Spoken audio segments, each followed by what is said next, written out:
God hears. This story centers around a particular celebration. Back in those days, a woman would breastfeed her child until the child was about 3 years old, sometimes older. It's been known 4 or even 5 years old. But when the child is weaned, then there would be a celebration. Everyone would be happy. But there might be a few people at this celebration that's not quite as happy as the others. In this case, one person could have been Sarah herself. She might have not been terribly pleased to give up this closeness with her son. Then there was the other wife, Hagar, who, with all this celebration about this other child in the family, may have had to hold in a little bit of resentment. Then, of course, there's Ishmael. He's about 15, 16, 17 years old. He's the older son, the oldest son, and have all of this hoopla about this young child that has come in to take the attention of his father. Might not have been very happy. And of course, the scripture tells us that he mocked his half-brother, and Sarah saw it, which caused all the trouble. Now, Abraham, Sarah wants Abraham to send the two of them away. Abraham was hesitant. He was uneasy about this. He was uneasy for 2 reasons. First of all, the first one, it was mentioned in the story. He loved Ishmael. This was his son. He had already lost Lot, which was like a son. Now to send Ishmael and his mother out into the wilderness where they could die, he was uneasy about this. But there was another reason, and that is the traditions of that day, the customs of that day allowed for a wife who couldn't bear children to take a servant girl and have her husband have a child by the servant girl, like what we talked about before. But the custom goes on. The tradition says that once that child is born, the wife cannot mistreat the servant girl. Sarah had already stepped over those bounds. She had already mistreated Hagar 15, 16, 17 years before. But now to send them away to almost certain death? No. Abraham definitely was uneasy about this. It took God to step in to say, no, go ahead and do that. Listen to your wife. It's okay. I will watch over them. I will be like a father to them. I will make sure they're all right. I will bless them. I will multiply them. And that's when he was able to send them away.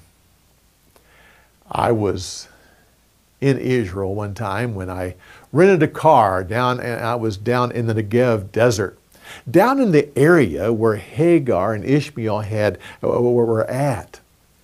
And I was driving out to a particular location, a place where I think possibly Moses could have brought the children of Israel and camped out during the wilderness wanderings.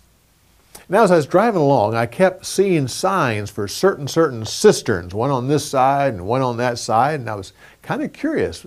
I thought, well, the next one I come to, I think I'll stop and see what's there. I'm the only car on the road, by the way.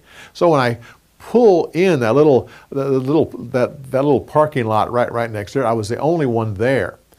I got out of the car and walked up a little hill, and right there, boom, there it was. There was this huge, big hole in the ground, a cistern. The whole area around there was made to collect any water that would flow down to come into this hole. And even though it was a rocky, desolate area, not much was growing, right there was tall green grass growing up from the bottom of that thing. And as I was looking at this curiosity, I suddenly realized there might be some snakes around there, so I was kind of watching for that too. And then off on the other side, a little bit farther away, was this old desert shrub tree. And for whatever reason, I decided to go over there and look at the tree. I must have been bored or something, I don't know. I made myself around that cistern and walked over to the tree. And I was just sitting there looking at the tree when I said, well, it's time to go. So I turned away and I looked back to where the cistern was, and my car was on the other side, and suddenly it was what only possibly a storyteller can see, but suddenly I saw it. It was all there. Right next to me, under the shade of this tree, was a young man dying of thirst. Over there was a woman kneeling down, sobbing her heart out. The cistern was just a little ways off. Suddenly the young man cried out. And when that happened, an angel appeared next to the woman. He gave her some instructions, and she looks up and sees the cistern, the well. She rushes over and gets some water and brings it back right next to me, kneels down and gives the water to her son. I looked at that whole scene. I saw it all. Just in seconds I saw it. And the story came alive to me. And I'll never forget that. Several things happen that we know about. One is that years later, after Ishmael gets a wife, has at least 12 sons and some daughters. One of those daughters marries his half-brother's grandson. Ishmael's daughter marries Esau. Just found that interesting.